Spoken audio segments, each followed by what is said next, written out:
They laughed in her face. They called her trash.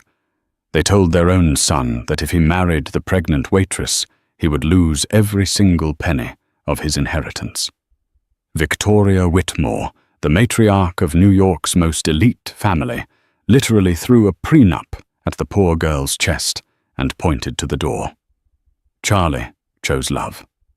He walked out, leaving billions behind to live in a studio apartment with his wife Morgan. But the Whitmores made a fatal mistake. They didn't check Morgan's birth certificate. They didn't know that the girl they were destroying wasn't a nobody. She was hiding a last name that could buy and sell the entire Whitmore empire before breakfast. And when the truth finally hit the headlines, it wasn't just revenge. It was a massacre. The invitation had arrived on heavy cream cardstock, embossed with gold leaf. It wasn't just a dinner invitation. In the high-stakes world of the Upper East Side elite, it was a summons. Charlie Whitmore adjusted his tie in the reflection of the elevator doors. He was sweating despite the crisp air conditioning of the penthouse lobby. Beside him stood Morgan. She looked radiant in a simple navy dress she'd bought off the rack at Macy's for $80. She was rubbing her thumb nervously against the strap of her purse. She was 3 months pregnant, though she was barely showing. "They're going to hate me," Morgan whispered, her voice trembling slightly. Charlie took her hand, squeezing it tight. "They don't have to like you, Morgan. They just have to respect that you're my wife. And once they know about the baby, my mother loves the idea of a legacy more than anything. It'll be okay." Charlie was lying to himself. He knew exactly who his parents were. Rowan and Victoria Whitmore weren't just rich. They were old money institutionals. They owned half the commercial real estate in Manhattan and had a controlling interest in Whitmore Global, a shipping conglomerate worth billions. To them, bloodlines were like balance sheets. They had to be kept clean. The elevator doors slid open directly into the foyer of the penthouse. The air smelled of expensive lilies and floor wax. A butler took their coats without a word. Victoria Whitmore was waiting in the drawing room holding a glass of Chardonnay as if it were a weapon. She didn't hug her son. She didn't smile. Her eyes immediately darted to Morgan, scanning her from her sensible heels to her inexpensive earrings. It was a look of clinical dissection. "So," Victoria said, her voice like cracking ice, "this is the situation." "This is Morgan," Charlie said, his voice firm. "My wife." Wife. Rowan Whitmore entered the room, a cigar in hand. He was a large man who took up space aggressively. "A courthouse signature doesn't make a wife in this family, Charlie. It makes a liability." The dinner was a masterclass in psychological warfare. They sat at a mahogany table long enough to land a plane on. The silence was punctuated only by the clinking of silver against china. "So Morgan," Victoria said, picking at her squab. "Charlie tells us you work in hospitality." "I'm a barista at a cafe near the university," Morgan said politely. "I'm also finishing my degree in art history." Rowan snorted, a loud, wet sound of derision. "Art history. Fantastic. That prepares you for what exactly? Dusting museums." "Dad, stop," Charlie warned. "I'm just being practical, son," Rowan said, leaning forward. "You are the heir to a Fortune 500 company. We had an arrangement with the Kensington family. Their daughter Beatrice is currently waiting for a call you never made. Instead, you bring us a girl who serves coffee." "I love her," Charlie said. "And she's pregnant. You're going to be grandparents." The room went dead silent. The grandfather clock in the corner seemed to tick louder. Victoria placed her fork down with a deliberate clink. She looked at Morgan, not with joy, but with pure disgust. "You trapped him." "Excuse me," Morgan gasped. The oldest trick in the book, Victoria hissed, standing up. She walked over to a sideboard and pulled out a manila envelope. She tossed it onto the table. It slid across the polished wood and stopped right in front of Morgan's plate. "That is a post-nuptial agreement," Victoria stated, "and a check for $50,000. It's a generous severance package. You will sign the papers, you will terminate the pregnancy, and you will disappear. You can use the money to finish your little art degree." Morgan stared at the check. Her face went pale, then red. She stood up, her hands shaking. "I'm not a prostitute. I'm your son's wife." "You are a gold digger," Rowan roared, slamming his fist on the table. "Look at you, you have nothing. You come from nothing. You think you can waltz into the Whitmore dynasty with a bastard in your belly and take a seat at the table." Charlie stood up, knocking his chair over. "That's enough. We're leaving." "If you walk out that door," Rowan said, his voice dropping to a dangerous growl, "you leave everything. The trust fund, the apartment, the cards, the car. You will be cut off, Charlie. Completely. You'll be nothing but a common laborer." Charlie looked at his father, then at his mother, who was looking at him with cold indifference. Then he looked at Morgan, who was holding back tears, humiliated and shaking. "Keep the money," Charlie said. He took Morgan's hand. "I'd rather starve than turn into you." They walked out. As the elevator doors closed, they heard Victoria's laugh. It was a sharp, barking sound.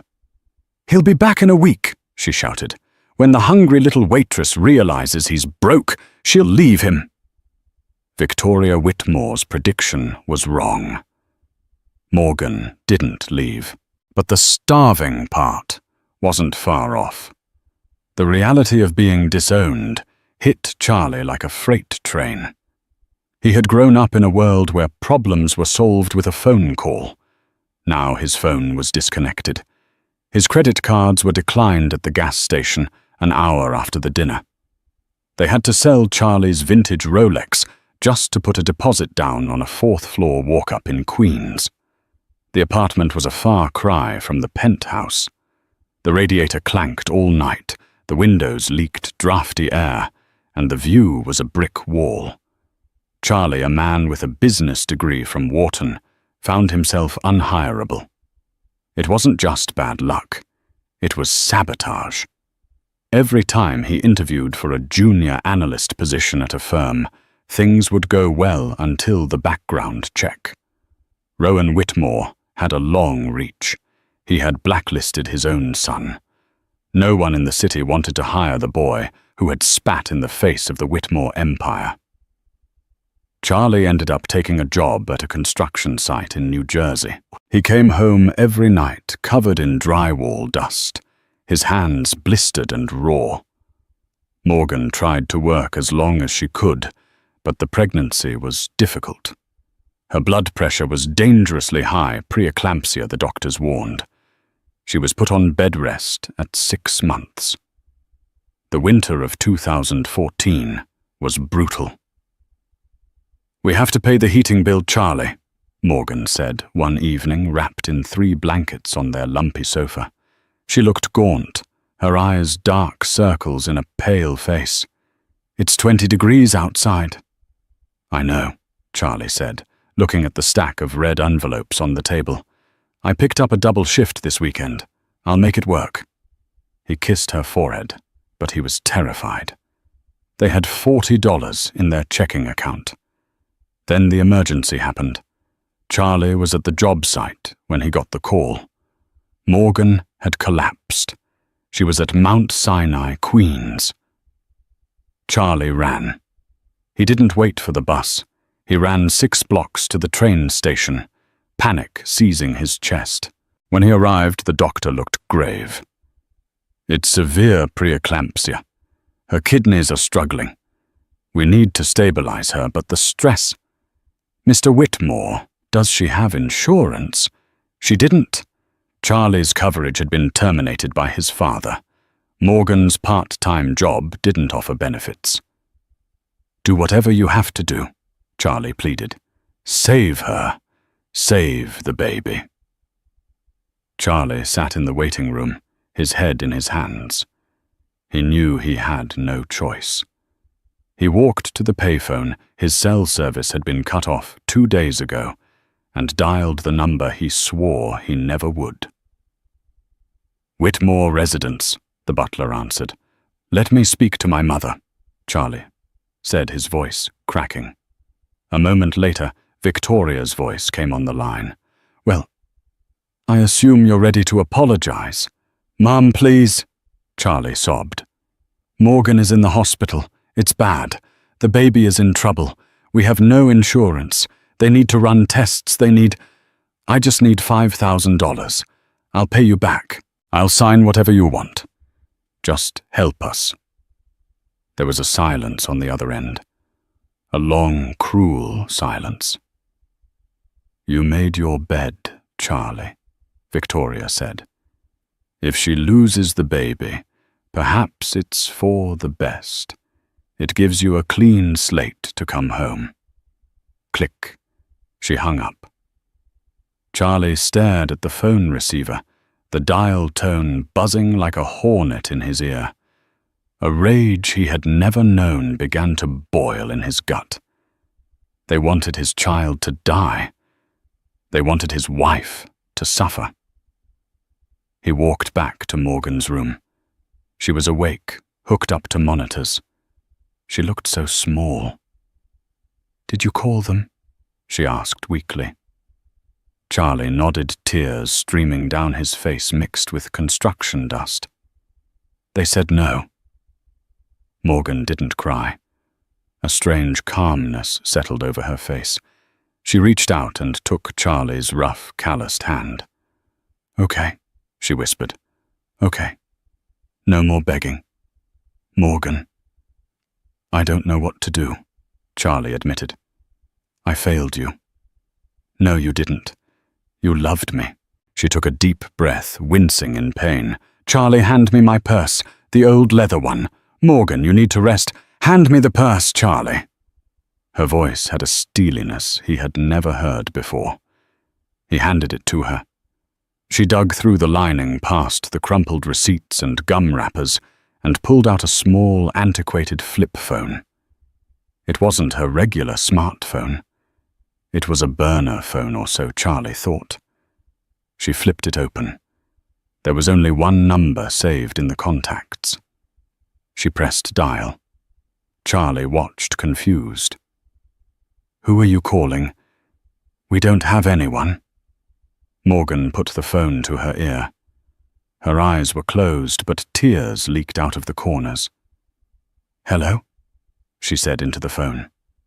Her voice broke. "Grandfather, it's Serafina. I know I broke the promise.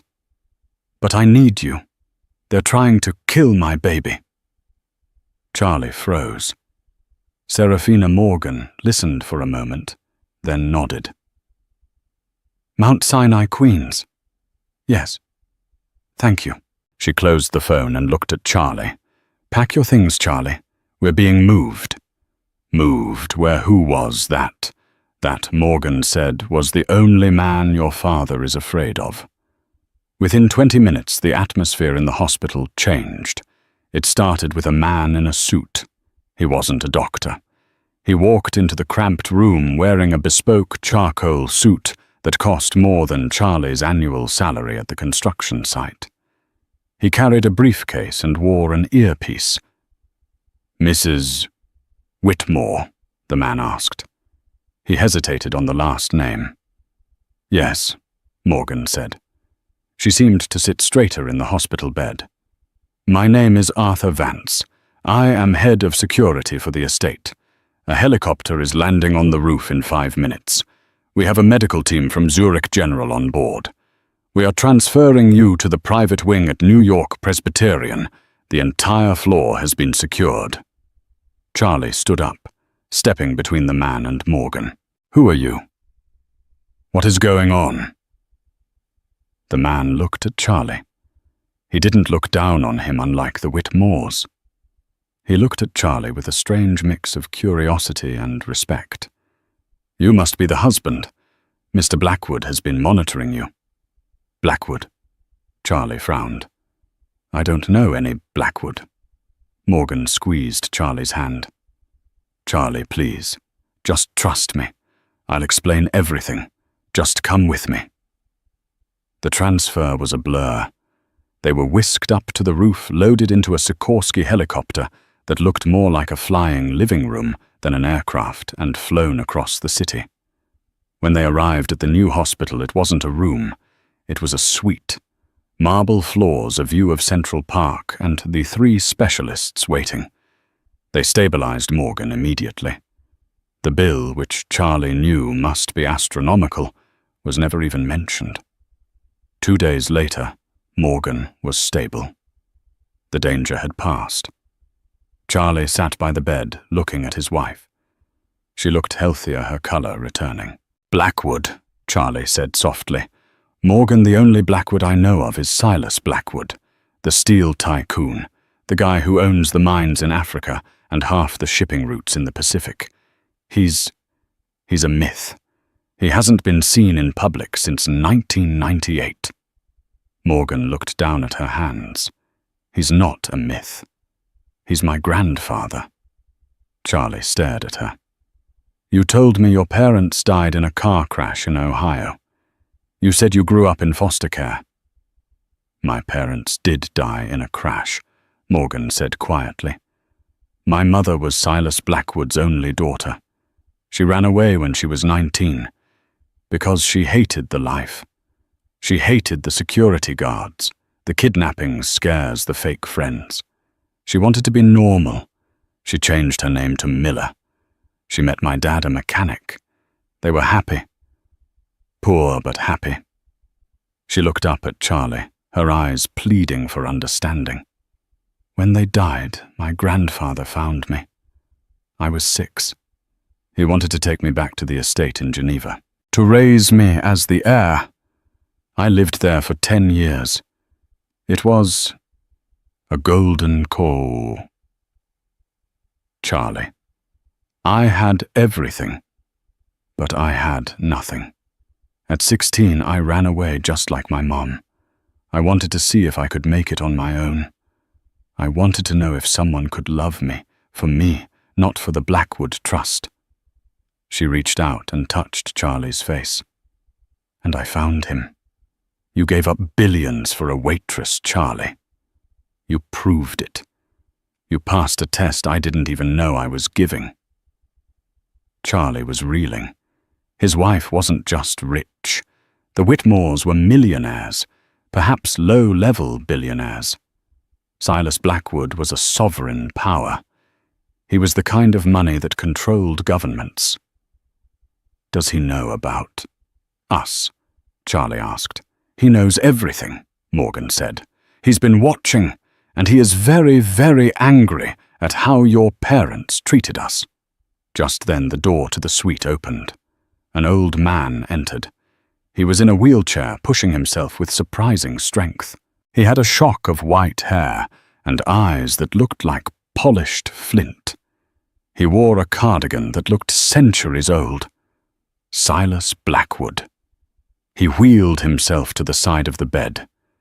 He looked at Morgan, and his hard face softened. "You look like your mother, Serafina." "Hi, grandfather," Morgan whispered. Silas turned his gaze to Charlie. It was a terrifying inspection. Charlie felt like he was being X-rayed. "You..." Silas grunted. "You're the boy who told Rowan Whitmore to go to hell." "Yes, sir," Charlie said, standing tall. Silas stared at him for a long moment. Then slowly a grin spread across his face. "Good. I never liked Rowan. Cheap suits, cheaper morals." Silas tapped the arm of his wheelchair. "I have a proposition. My granddaughter is going to have this baby in peace, but the world needs to know who she is, and the Whitmores need to be taught a lesson in humility. Are you in?" Charlie thought about his mother laughing as they walked out of the penthouse. He thought about the dial tone when he begged for his wife's life. "I'm in," Charlie said. Silas nodded to the lawyer Arthur Vance.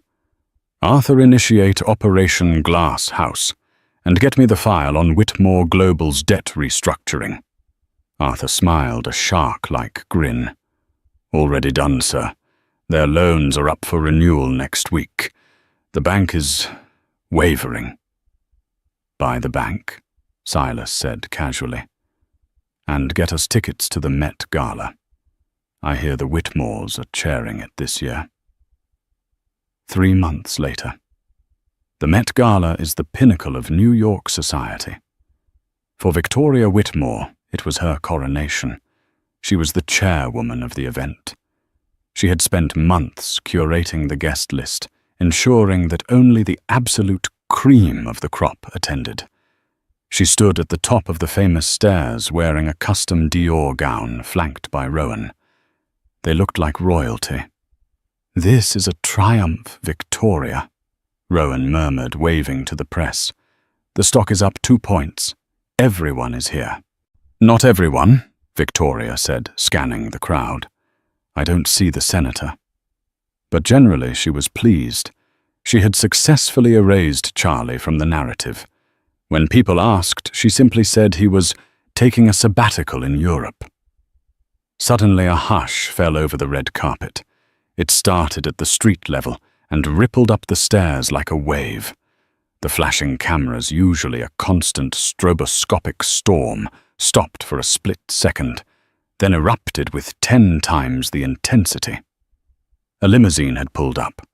Not a standard limo, but a vintage Rolls-Royce Phantom 6 jet black with the crest of the Blackwood family on the door. "Who is that?" Rowan squinted. "That crest, isn't that—" The door opened. Silas Blackwood did not emerge. Instead, a young man stepped out. It was Charlie, but not the Charlie in dusty work boots. He was wearing a tuxedo that fit him like a second skin, tailored on Savile Row. He looked stronger, broader, more confident.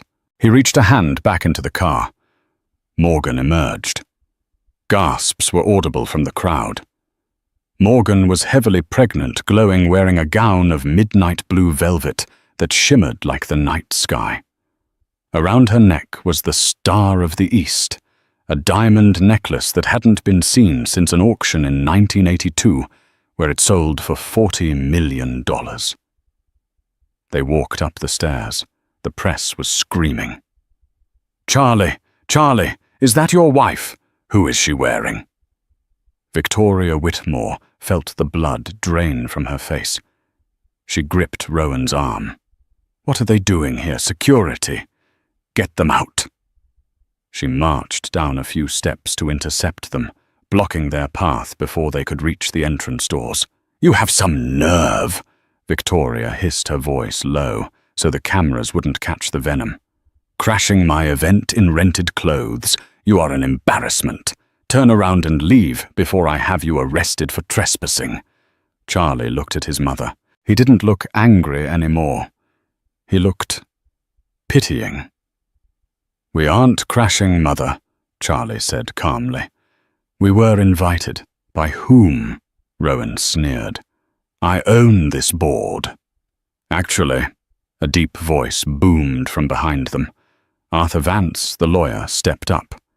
"Mr. and Mrs. Whitmore, you are chairing the event, yes, but the event is sponsored by the Blackwood Foundation." "Blackwood," Victoria faltered. "Silas Blackwood is a recluse. He's dead for all I know." "He is very much alive," Arthur said, and he wished for his granddaughter to attend her first public function. "Granddaughter?" Victoria looked around, confused. "What are you talking about?" Charlie smiled. He took Morgan's hand and raised it. "Mom, Dad, you remember Morgan? You called her a nobody. I'd like to reintroduce you." Charlie looked directly into the camera lenses that were zooming in. This is Morgan Seraphina Blackwood, sole heiress to the Blackwood industrial empire, and the mother of your future grandson." The silence that followed was louder than a gunshot. Victoria looked at Morgan. She looked at the necklace, which was worth more than the Whitmore penthouse. She looked at the steel in Morgan's eyes. "Blackwood," Rowan choked out. The steel supplier. Our biggest creditor." "The very same," Morgan said. Her voice was no longer the timid whisper of the girl in the coffee shop. It was the voice of a woman who owned the ground she stood on. "And as of this morning, my grandfather's company has acquired the bank that holds the debt for Whitmore Global." Morgan leaned in close to Victoria, so their noses almost touched. The morning after the Met Gala, the world had changed for the Whitmore family. It wasn't just the headlines, though those were brutal. The New York Post ran a front-page photo of Victoria's shocked face next to a radiant Morgan with the headline, "Whitmore Whiplash, the billionaire barista." Twitter was trending with hashtag Team Morgan and hashtag Wicked Witch of Wall Street. But for Rowan and Victoria, the real damage wasn't on social media, it was on the balance sheet. At 8 a.m. sharp, Rowan Whitmore arrived at the headquarters of Whitmore Global in Midtown Manhattan. Usually the lobby guards would salute him. Today they looked at their shoes. The receptionist stopped typing as he walked by. The air in the building was thick with the scent of blood in the water. Rowan stormed into his office, slamming the door. "Get me legal," he barked at his assistant, "and get my son on the phone. Now." "I'm afraid that won't be necessary, Rowan." Rowan spun around. Sitting in his leather executive chair, the chair Rowan had sat in for 30 years, was Charlie. Charlie looked entirely different from the desperate young man who had begged for help months ago. He was clean-shaven, wearing a navy suit, and reading a file on Rowan's desk. Standing by the window looking out at the skyline was Morgan.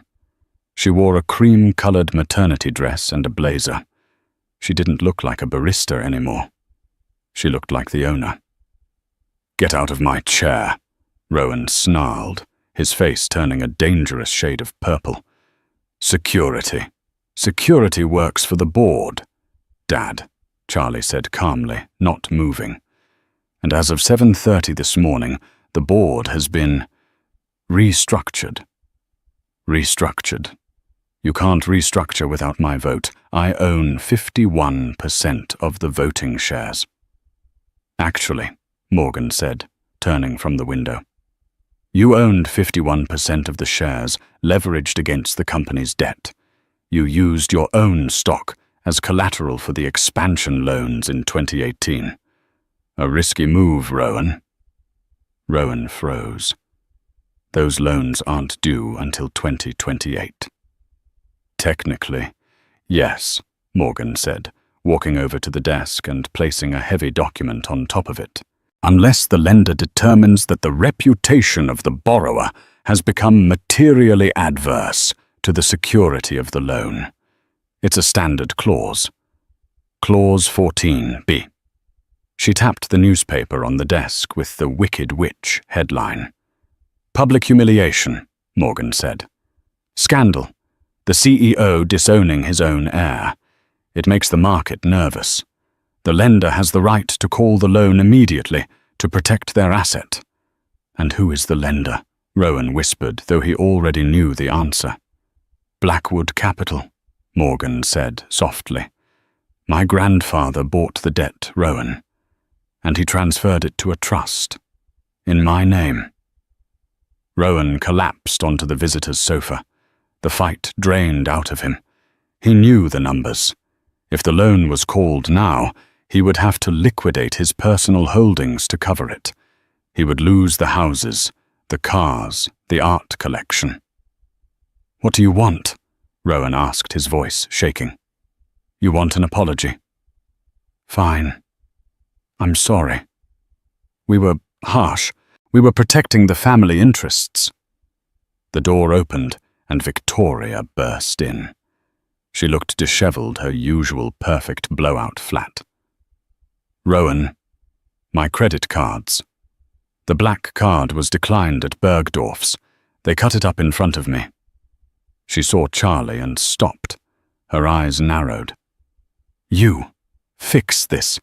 Tell your wife to call off her dogs." Charlie stood up slowly. He walked around the desk and stood in front of his parents. "You know," Charlie said, his voice conversational, "I thought about this moment a lot when I was scraping drywall mud off my hands in a freezing apartment in Queens.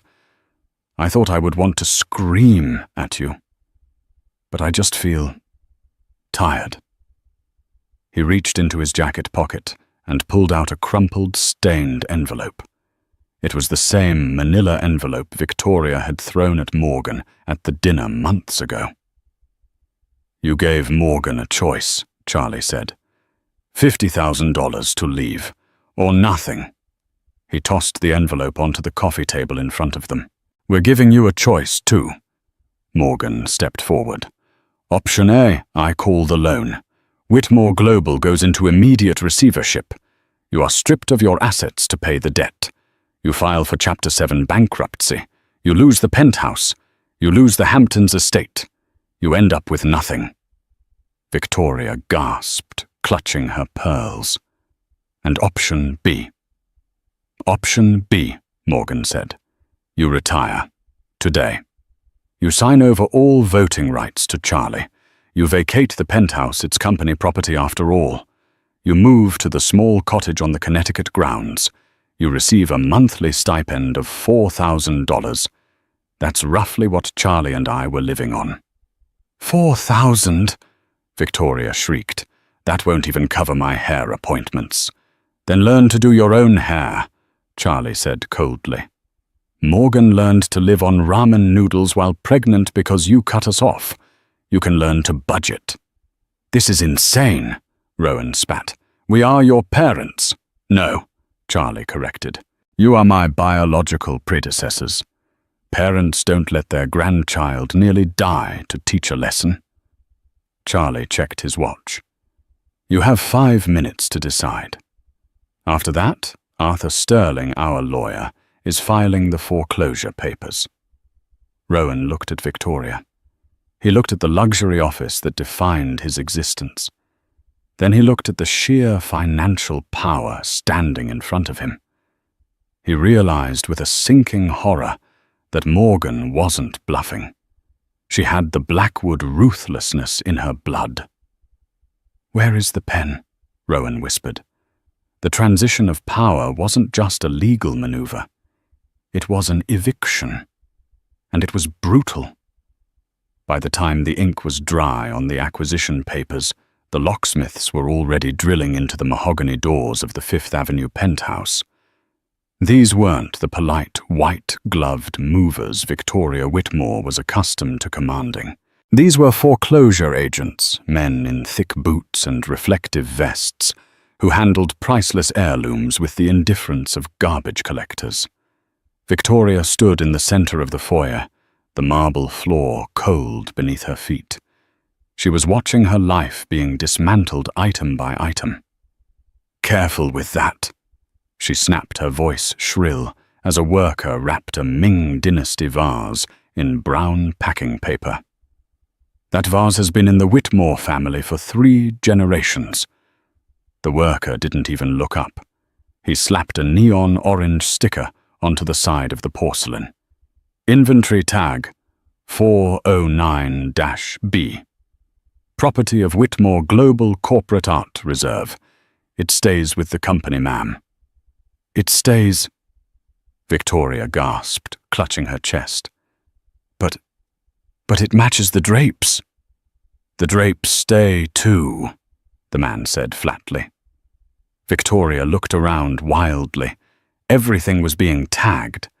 The grand piano, the silver service, the Persian rugs. She realized with a sick, sinking feeling that she hadn't actually owned anything. The company owned it all. And now the company belonged to the girl she had called a nobody. 10 minutes later, She was standing on the curb of Fifth Avenue. It was raining a cold, stinging drizzle that matted her usually perfect blowout against her skull. 2 suitcases sat in the puddles at her feet. Rowan was standing next to her, looking like a man who had been hollowed out. He was fumbling with his smartphone, cursing under his breath as rain droplets hit the screen. I don't know how to work this app," he muttered, trying to summon an Uber. For 40 years, a black town car had been waiting for him every time he stepped outside. Now the curb was empty. They were exiled to the caretaker's cottage on the family's old estate in Connecticut. In previous years, they had housed their gardeners there. Now it was their entire world. It was a perfectly adequate house, 3 bedrooms, a small garden. But to Victoria, it was a prison cell. The silence was the loudest part. The phone, which used to ring incessantly with invitations to galas, charity auctions, and board meetings, was dead. Their friends, the senators, the CEOs, the socialites, had evaporated the moment the news broke. It was a social quarantine, months dragged by in a grey haze. Rowan spent his days in a recliner, drinking cheap scotch and watching business news, torturing himself by watching Whitmore stock prices soar under Charlie's leadership. Victoria spent her time wandering the small rooms, dusting surfaces that no maid would ever clean again. Then came the magazine. It was a Tuesday in late autumn. Victoria was at the mailbox at the end of the driveway when she saw the cover of People magazine sticking out of the bundle. The headline screamed in bold yellow letters, "The $1 billion baby."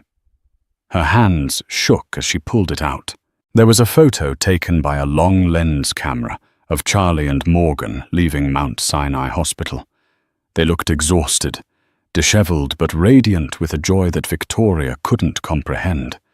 In Morgan's arms was a bundle wrapped in a white blanket. Luke Silas Whitmore. Victoria stared at the grainy image of the baby's face. He had Charlie's eyes. He had the Whitmore chin. He was perfect. Something broke inside her. It wasn't regret exactly. Victoria was too proud for regret. But it was a fierce, possessive panic. That baby was her legacy. That baby was the future of the bloodline. They couldn't just cut her out. She was the matriarch. "We have to see him," Victoria said, storming back into the cottage, the magazine clutched in her hand like a weapon. "Victoria, don't," Rowan mumbled from his chair.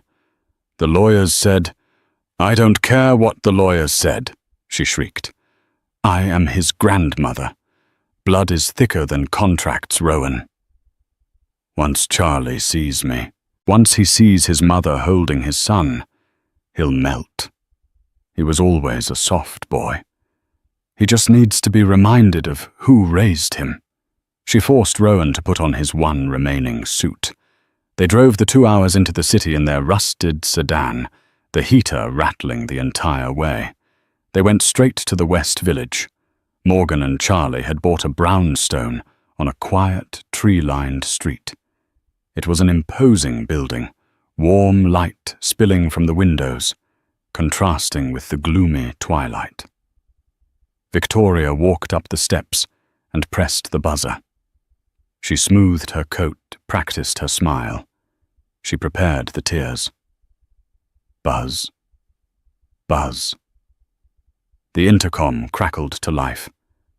It wasn't Charlie's voice. It was a deep, gravelly voice of a security guard. "State your business." "This is Victoria Whitmore," she announced, lifting her chin. "I am here to see my son, Charlie, and my grandson." There was a long, heavy pause. The static hissed. "One moment." Victoria turned to Rowan, a triumphant smile on her face. "See, they're buzzing us in." But the heavy oak door didn't open. Instead, A side service door clicked open, and a man stepped out onto the stoop. It wasn't Charlie. It was Arthur Sterling, the family's new head of legal counsel, a shark in a bespoke suit. He held a black tablet in his hand, his face unreadable. "Mrs. Whitmore," Arthur said, his voice clipped and cold, "you are in violation of the harassment protocol." "Harassment?" Victoria laughed, a brittle sound. "I am visiting my family. You can't stop a grandmother from seeing her grandson. It's unnatural." "Actually, I can," Arthur said. He stepped down one stair, bringing him eye level with her. "And the state of New York agrees with me." He tapped the screen of the tablet and turned it around so she could see. It was a digital audio file. "Do you recognize this recording, Mrs. Whitmore? It's dated January the 12th, 9:42 p.m. Victoria frowned. "I don't know what you're talking about." Arthur pressed play. The sound that came from the tablet was crystal clear. It cut through the street noise like a knife. First, the sound of Charlie, sobbing, breathless and terrified. "Mom, please! Morgan is in the hospital. It's bad. The baby is in trouble. We have no insurance. I just need $5,000. Save her. Save the baby." Victoria froze. Her stomach dropped. Then her own voice filled the air. Cold. Sharp. Dismissive. "You made your bed, Charlie. If she loses the baby, perhaps it's for the best. It gives you a clean slate to come home." Click. The silence that followed the recording was heavier than the grave. Victoria felt the blood drain from her face. She felt like she might vomit on the sidewalk. You recorded that?" she whispered. "All calls to the estate are logged for security," Arthur said, tucking the tablet under his arm. "We subpoenaed the logs. We played this recording for a family court judge this morning, Mrs. Whitmore. The judge was horrified." Arthur took a step closer, his voice dropping to a whisper that was more terrifying than a shout. "The judge granted an emergency permanent order of protection. He cited extreme emotional cruelty and a credible threat to the child's well-being. He stated that a woman who actively wishes for a child's death does not earn the privilege of holding that child when he survives." Victoria staggered back, her heel catching on the pavement. She reached out for the railing to steady herself. "Charlie," she choked out. Does Charlie know you're doing this?" "Charlie gave me the recording," Arthur said simply. The words hit her like a physical blow. "He asked me to give you a message," Arthur continued. "What?" She wept, the tears finally real. "Tell me, please." Arthur looked at her with zero sympathy. He said, "Tell her that Luke will know exactly who she is. When he is old enough, we will tell him the story. We won't hide it. We will tell him that his grandmother had a choice between her pride and his life, and she chose her pride." Arthur turned on his heel. He walked back to the service door. "Goodbye, Mrs. Whitmore.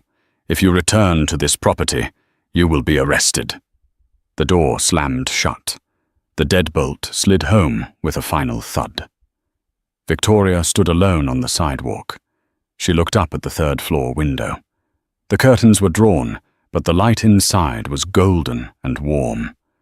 Through the fabric, she could see the silhouette of a man rocking a baby back and forth. She saw the silhouette of a woman come up behind him, resting her head on his shoulder. It was a tableau of perfect domestic peace. A family. And she was on the outside, in the cold, exactly where she had tried to put them. "They didn't let us in," she whispered, her voice hollow. "I told you," Rowan said from the sidewalk, his voice tired and defeated. "Let's go, Victoria. We're wasting gas."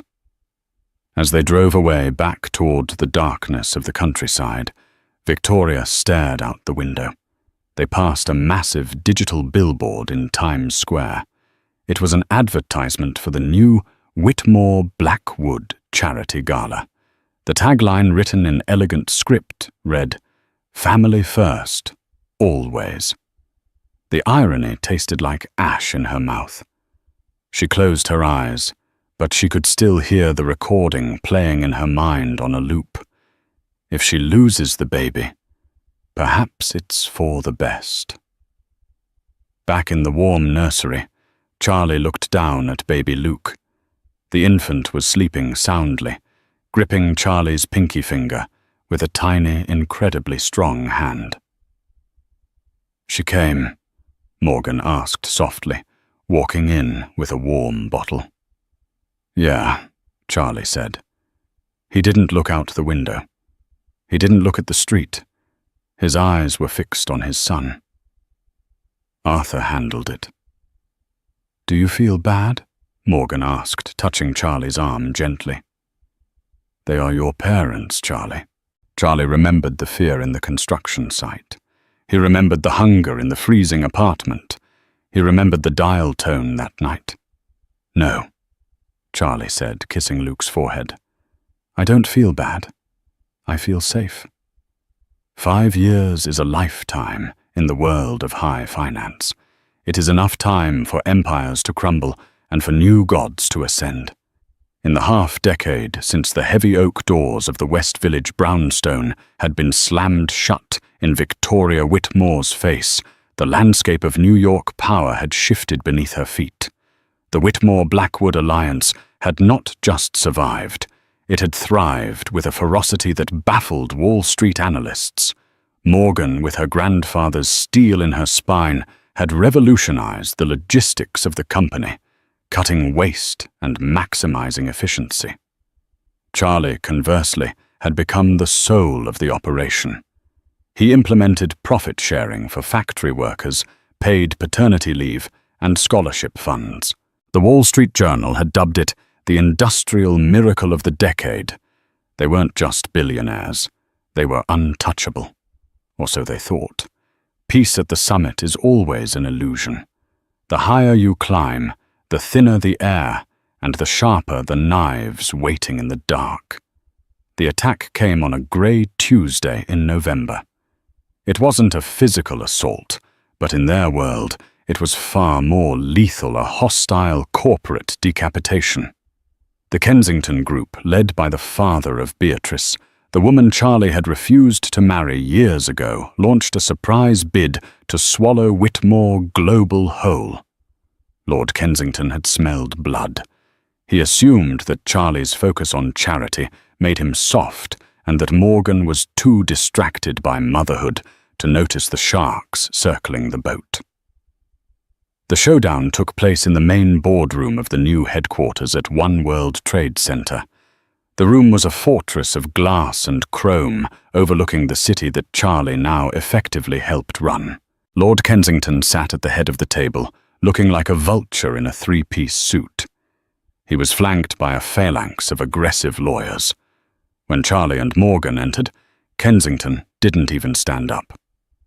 "It's a generous offer, Charlie," Kensington said, his voice dripping with condescension as he slid a thick contract across the polished glass table. "We are offering 20% above market value for your controlling shares. Take the money. Go play house with your wife and son. Let the adults handle the heavy lifting of industry." Charlie picked up the heavy document. He didn't open it. He weighed it in his hand, looking at Kensington with an expression that wasn't anger. It was boredom. "You're miscalculating," Charlie said softly, tossing the contract back. It landed with a heavy thud. "You think because I used to mix concrete in New Jersey to survive, and because my wife used to pour coffee to pay tuition, that we don't know how to hunt. You mistake kindness for weakness, Lord Kensington. That is a fatal error." Kensington chuckled, lighting a cigar despite the building's regulations. "Spare me the morality play. I have the capital. I have the board's ear. You're done." Morgan stepped forward. She was wearing a simple white suit, sharp and immaculate. She carried no files, no briefcase. Just a single, small, black USB drive. She placed it gently on the glass table. The click echoed in the silent room.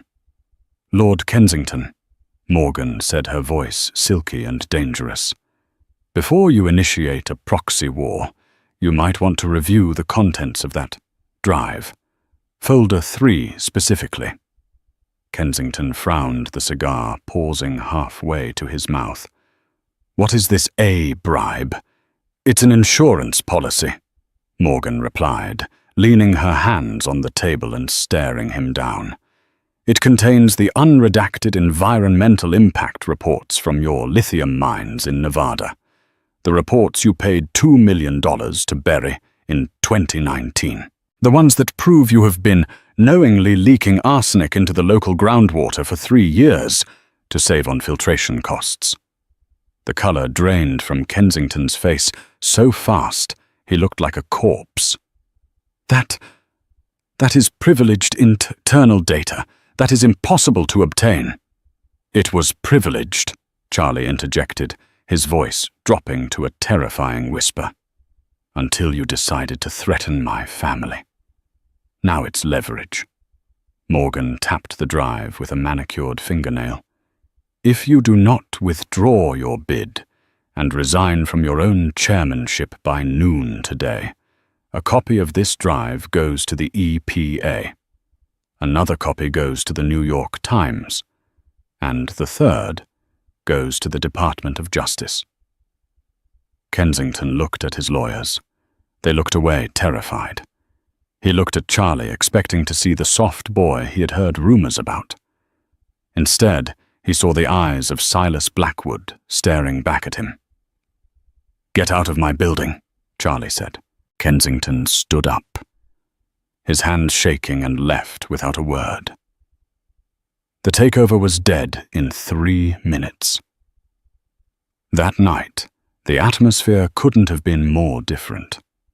They were celebrating Luke's 5th birthday at their private estate in the Hudson Valley. There were no press helicopters, no security details in sight, just the hum of crickets and the smell of charcoal. It was a backyard barbecue, no Michelin star chefs, just Charlie in an apron flipping burgers. Silas Blackwood, 92 years old, and confined to a wheelchair, sat in the shade of an oak tree. He watched his great-grandson Luke chasing a golden retriever across the sprawling green lawn. "He runs fast," Silas grunted, watching the boy tumble and laugh. "He does," Charlie smiled, handing the old man a glass of iced tea. "He gets that from Morgan. She never stops running until she gets what she wants." Silas took a sip, his sharp eyes assessing Charlie. "You did good today, boy. I heard about Kensington.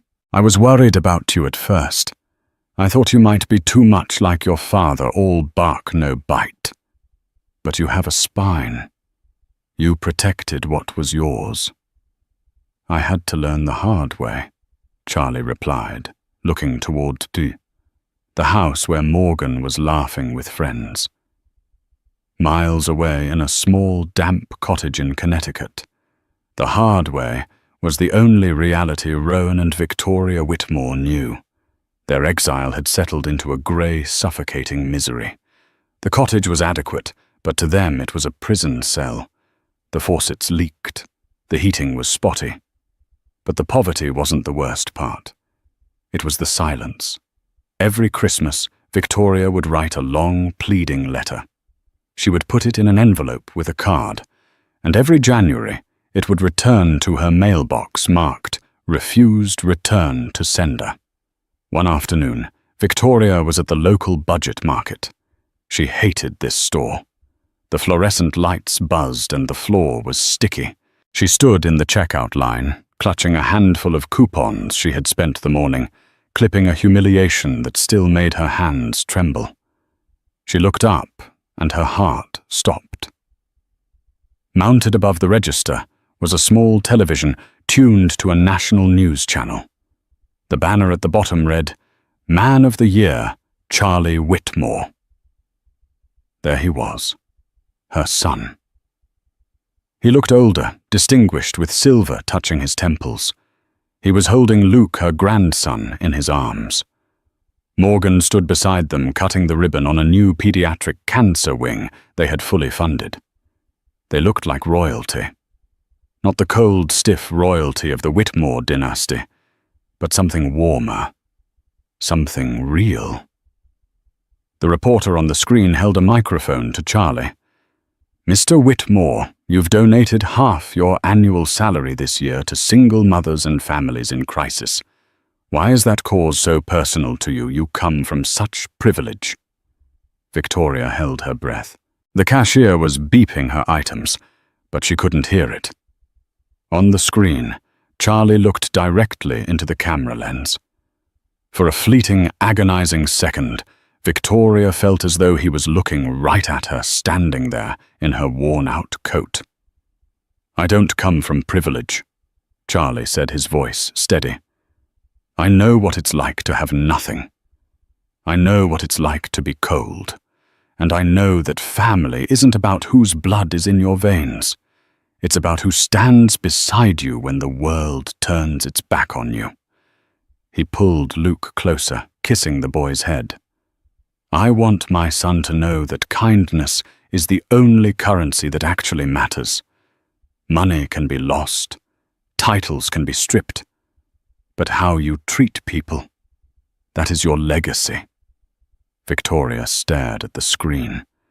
She saw the way Luke hugged his father, a fierce, trusting grip. She realized she didn't know the sound of her grandson's voice. She didn't know his favorite color. She didn't know if he liked dinosaurs or cars. She was a stranger to her own immortality. "Ma'am," the cashier snapped, "are you going to pay?" Victoria looked down at her coupons. They looked like trash in her hands. She left the cart full of groceries in the middle of the aisle and walked out to her rusted sedan, weeping uncontrollably in the parking lot. Back at the Hudson Valley estate, the sun was beginning to set, painting the sky in bruised purples and golds. Morgan found Charlie on the back porch. The party was winding down. He was leaning against the railing, watching Luke catch fireflies in a jar, his laughter ringing out like a bell in the crisp air. "You okay?" Morgan asked softly, wrapping her arms around his waist and resting her chin on his shoulder. "Yeah." Charlie exhaled, the tension of the years finally unspooling from his shoulders. "I was just thinking about that dinner, the night they threw the prenup at you, the night I walked out. Do you regret it?" Morgan asked, her voice gentle. "You lost your parents, Charlie. You lost your birthright. That is a heavy price to pay." Charlie turned in her arms. He looked at the sprawling house that was filled with love, not just expensive furniture. He looked at his wife, who had saved him when he was drowning. He looked at his son, who was safe, happy, and kind. "I didn't lose my parents, Morgan," Charlie whispered, brushing a strand of hair from her face. "I lost two people who knew the price of everything and the value of nothing." He kissed her forehead, pulling her close as the first stars began to prick the darkness above them. "I lost an inheritance," Charlie said, a smile finally reaching his eyes. "But I won the lottery." And as Luke ran into his father's arms, shouting about the light of the fireflies, the headlines, the billions, and the drama faded into the background. All that was left was the only thing that was real: a family. This story reminds us of a brutal, often unspoken truth. Sometimes the people who are supposed to love you the most are the ones who hurt you the deepest. Charlie and Morgan proved that true family isn't defined by DNA, last names, or bank accounts. It is defined by loyalty, sacrifice, and the willingness to stand together when the freezing winds of life try to blow you apart. Victoria and Rowan Whitmore ended up with exactly what they valued most: their pride. But they died alone, realizing too late that their pride couldn't hug them back. What would you have done if you were in Charlie's shoes? Would you have eventually forgiven your parents for the sake of your child? Or would you have cut them off forever to protect your peace, just like he did? It's a complicated question with no easy answer. Let me know your honest thoughts in the comments below. I read every single one. If you enjoyed this story of justice, karma, and redemption, please hit that like button. It really helps the channel grow and reach more people. And don't forget to subscribe and turn on the notification bell so you never miss a new story. Thanks for watching, and I'll see you in the next video.